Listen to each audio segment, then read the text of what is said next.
Good morning, everyone. This is the shared mind that we have within us. Every morning when I come up here and I'm able to have the privilege of speaking with you, I feel what's created in the room through the music. Our attention is on the same thing. We're all together, just as we are right now. Good morning, I'm Kim Kaiser, one of the ministers here at the Center for Spiritual Living in Santa Rosa. And it's a spiritual community, this place. It's a spiritual community because it's dedicated to knowing who you really are. That you are, I am, each of us is the face of God. The face of the One. And we bring into our awareness mutually as we see each other, we are witnessing God. We are recognizing God. We are recognizing the living, breathing, moving activity of the one that we call God. That's what we do together. That's what spiritual living is to find God wherever you are. Always already here. So I'm very grateful to be able to speak into this consciousness that we now share, that we always share when we come together. But let's begin. Let's begin with a prayer of gratitude for all that has been appearing in our lives in this challenging time. So if you'll join me in prayer. Right now, each person here, that place within each person here, which is hearing and understanding and feeling these words. This is the mind of God. This is the only mind there is, and it is the very center of each one of us. It's what we called ourselves by some other name, but what its real name is, the presence of the Divine One living as each one of us here. Therefore, what we give our attention to, what we say and what we speak, has the power of the Divine One within us. And this is a prayer of gratitude, for the Divine One lives in gratitude. It lives in appreciation. Its whole heart, its whole being is in love with what it is, and we are what it is. So this is a prayer of gratitude for all that have appeared as the visible movement of love in our lives in this time. We give thanks for the firefighters, for the first responders, for all the different government personnel, for law enforcement, for the utility workers who have come from many places to help, for volunteers who have come from every home to help each other, for churches and charities and shelters, for all of those places that have opened their hearts and homes to each other. And all that I haven't mentioned in this prayer, we give thanks for, because we know we are witnessing God in action. We are witnessing this Divine One moving to fill every space with its awareness, with its peace, with its love. So I give thanks for this awareness. I give thanks for the realization of what is happening here and now, always, and here and now, right now. God is in this room. God is in each person in this room. And I give thanks for that awareness. I give thanks for what we are together. And I simply allow this activity of appreciation and gratitude and thanksgiving to continue, for it is the activity of the One itself enacted as us. And I just let that be. And so it is.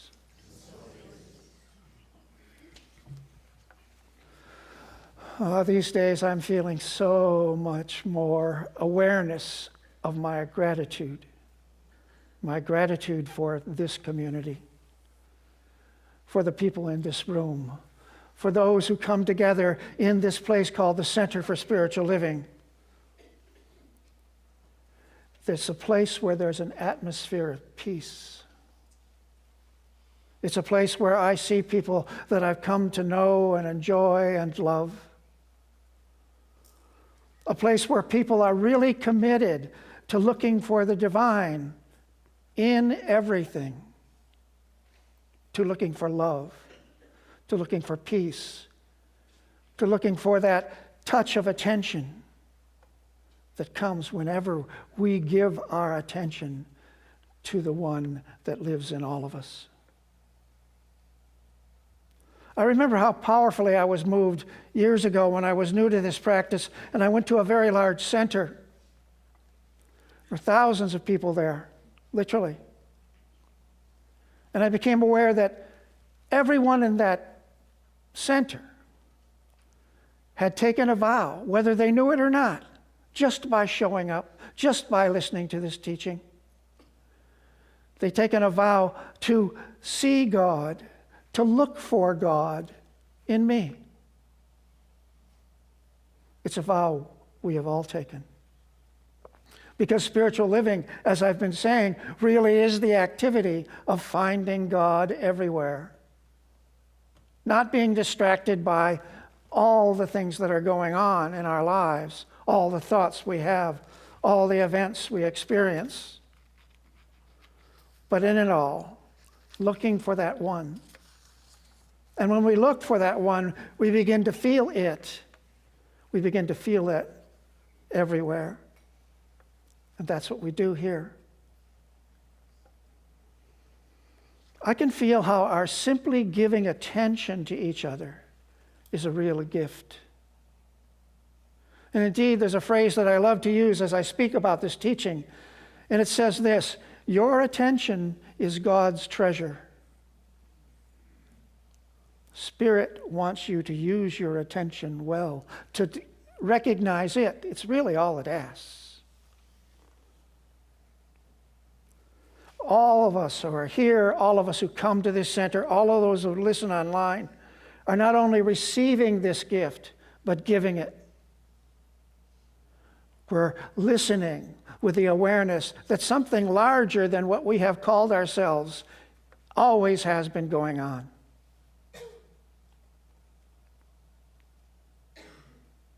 We listen deeply to each other. We support each other, especially in challenging times like we've been having. Each person in this room, each of us in this community, each of us online, each of us touched by our activity and our attention, has a story to sell, has been greatly affected by this fire. Each one has a story of their experience, stories that are all unique, but somehow like my own experience in some way. I learned of the fires early Monday morning, as so many did. I was in Oregon, staying at a friend's house, having had a wonderful weekend of hiking. And at 4 a.m., I got a call from Joyce, who said, "Hey, I'm evacuating our house. Our next-door neighbors have come and told us that we have to get out of the house because the fire's nearby." And what, as you know, we were all awakened to some kind of message like that. Something extraordinary is happening. Well, she was able to leave the house. Our neighbors helped her pack important things, and she was able to find her way through the traffic, the increasingly chaotic traffic, to the center here. And I, along with our dog, and I knew she was safe then. But I was suddenly living in a space I want to call not knowing. There was so much going on. I didn't know how serious this was. What kind of danger was my wife in? What kind of danger was our house in? Plunged into not knowing, blind.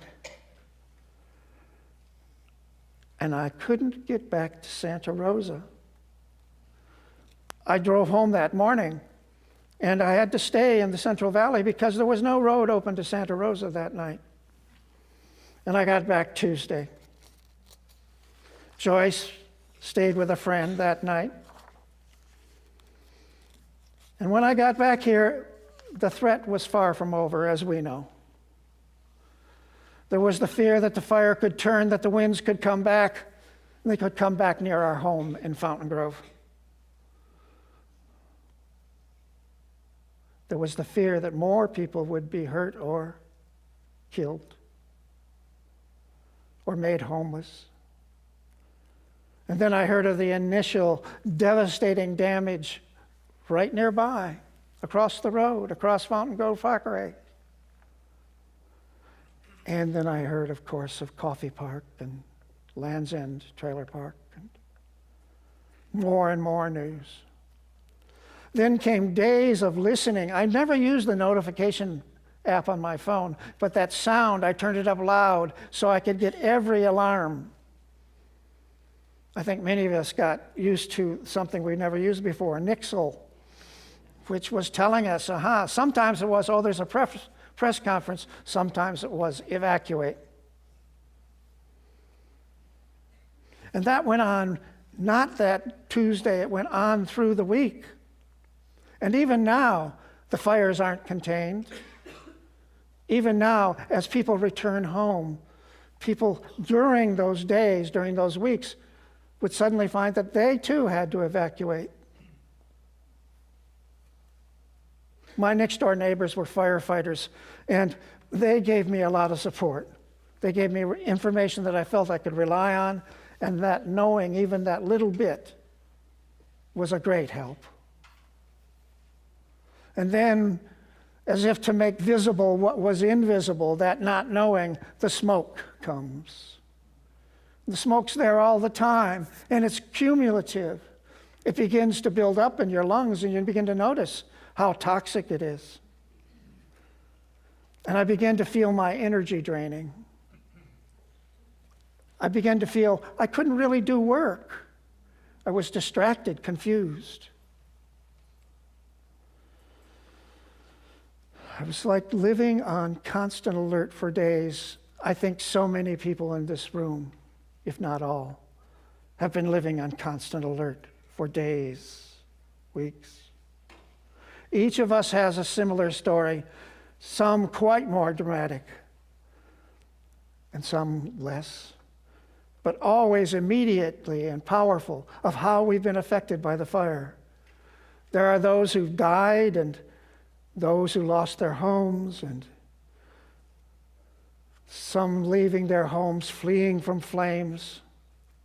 Others learned after leaving that their houses were destroyed. Others waited weeks, not being able to get back, to find out if they had a home. There are those of us whose houses survived, but were still in danger for days, and who have survivor guilt, that their houses survived when others didn't. Talking to people again and again and hearing how the stories of so many of how they were affected. People wondering whether to evacuate or stay in their homes, even when there wasn't an evacuation notice, because we couldn't predict what would have happened, what will happen. There are many more stories of what people experienced and are experiencing now. But all of us have been living for days in not knowing, frustration and confusion, exhaustion, physical exhaustion, empathetic exhaustion, hearing so many moving stories and being moved by them. So it's during this time that I have become even more aware of the value of this community. When we have been together, it's an open, loving, and peaceful place to be. And right now, you will see in the social hall, if you haven't already been there this morning, that we're experiencing an upswing of community, of connection, of caring. It's a powerful space to be in. And we're actually, you could say, in a kind of a honeymoon period. You know, the original title of this talk was to be The Perfect Relationship. And maybe that's a good metaphor for what's happening to us. You know the classic description of a perfect relationship. First you fall in love, and then there's the honeymoon. And then there's another stage. Then you fall into other than love. And that's typically a time when you begin snapping at each other, blaming this or that, what people did or didn't do, what government did or didn't do. People don't look so good during that period.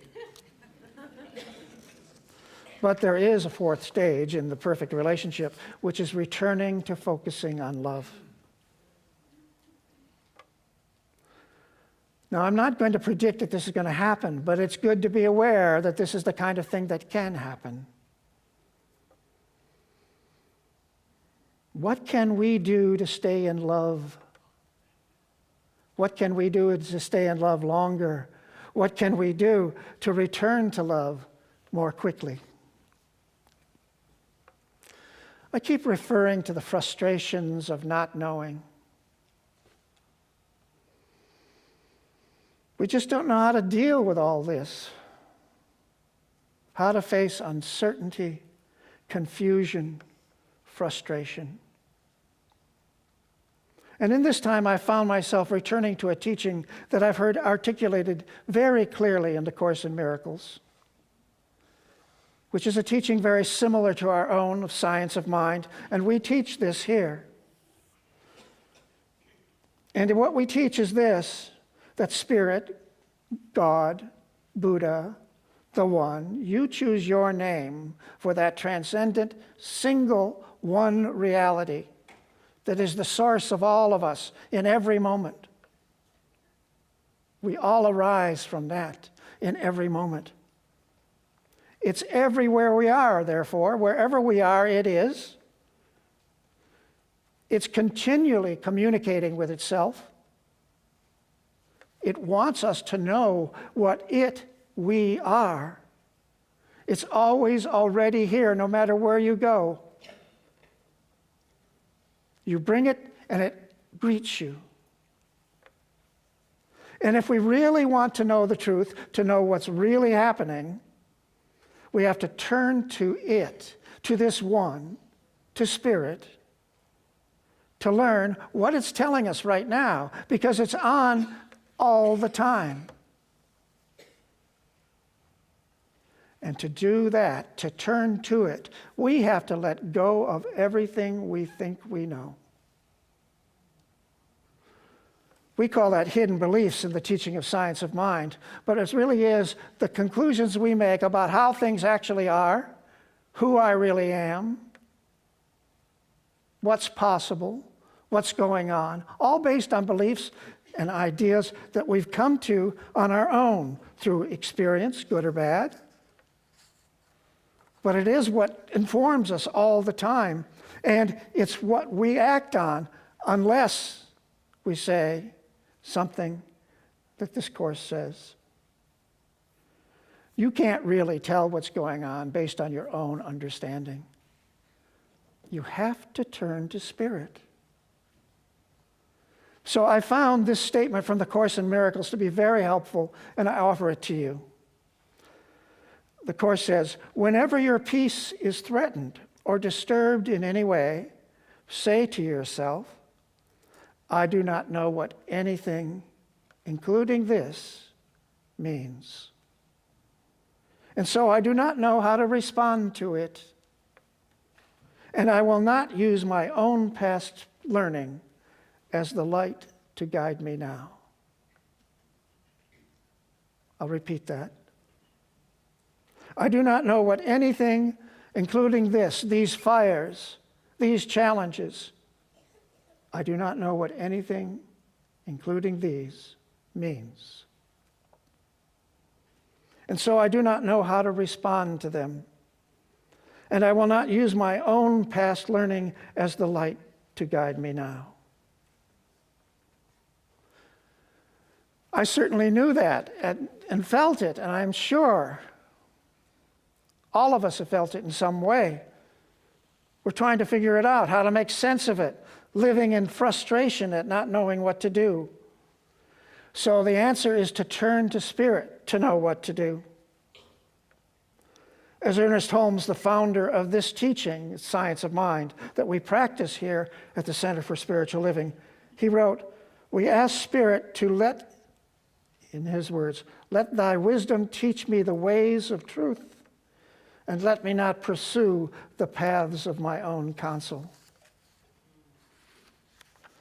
To do this, the teaching says, so many teachings say, the essential thing is learning that you do not know. What you're so convinced of, you do not know. So I'll ask you a question. Has what you've learned so far given you what you want? Has it, at times, I'm sure, been helpful and something to rely on? But does it deliver that consistent, powerful understanding and knowing, the feeling of love? Our beliefs about how things work just haven't worked very well. So it's not a matter of learning more, how to do this thinking and figuring out more, but of learning that with all of your learning, you've learned nothing real. You don't really know. So it might be better to not trust what you know, is this teaching. Turn to another source. Turn to the source. And listen to it. We can see that it's very important. As the Course in Miracles puts it, however, whenever you trust what you know already, you will not learn the truth from the source itself. And in addition, you destroy your motivation to learn more because you think you already know. We live in a radical openness. We live in an openness which no longer relies on our beliefs about what's happening, but listens for Spirit to let us know what's happening. Anybody who listens to me knows I use this quote all the time. It's from Mark Twain, and I love it because it goes like this. It's not what you don't know that gets you into trouble. It's what you know for sure that just ain't so. It's a wonderful way he has of putting it, but it is at the heart of what it is that we have to address. Our reliance on false or limited beliefs.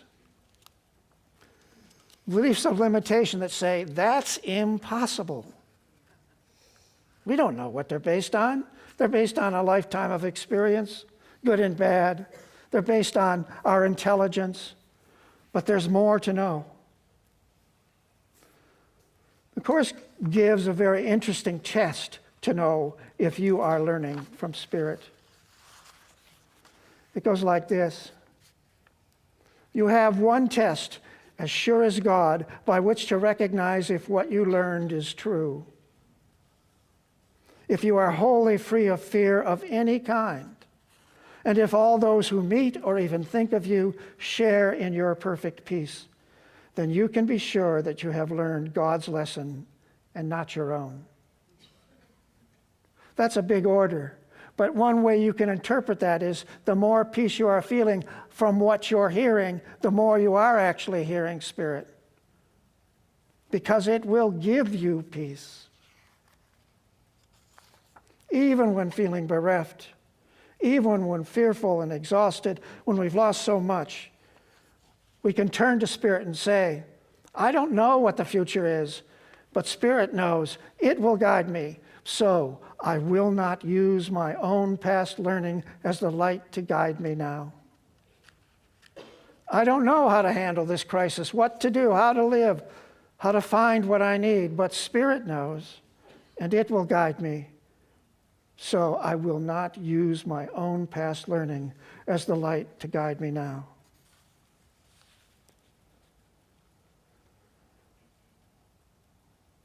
We all seek peace. We all seek the rest that comes from peace. We seek relief from exhaustion. And it comes in our relationship to the Spirit that is us, that is within us, that is all there is to us, actually. In this relationship, Ernest Holmes describes in a prayer which we have quoted here recently many times. It's in the back of the textbook, and it is called, I Am Complete in Thee. And I will end this talk with this prayer. Listen to it. Feel the feeling in it. If you allow that it is, it just might be actually true. Feel this prayer. I am complete in Thee, Almighty God, everlasting good, eternal Spirit, maker of all things and keeper of my life, Thou art all. Infinite presence within, in whom all live, joy supreme, flooding all with gladness, I adore Thee. Eternal peace, undisturbed and quiet, I feel Thy calm. O Thou who dost inhabit eternity and dost dwell within all creation, who dost live through all things and in all people, hear Thou my prayer. I would enter Thy gates with joy and live at peace in Thy house. I would find a resting place in Thee and in Thy presence live. Make me to do Thy will, and from Thy wisdom teach me the ways of truth. Compel me to follow Thee, and let me not pursue the paths of my own counsel. O eternal and blessed presence, illumine my mind and command my will, that my soul may be refreshed and that my life may be renewed. As deep cries unto deep, so my thought cries unto Thee, and Thou dost answer. I am renewed and refreshed. My whole being responds to Thy love, and I am complete in Thee. All my ways are guarded and guided, and I shall live with Thee eternally. O lover of my soul and keeper of my spirit, none can separate us, for we are one. So shall Thy wisdom guide me, Thy presence dwell within me, Thy love keep me, and Thy life envelop me now and forevermore. I rest in Thee.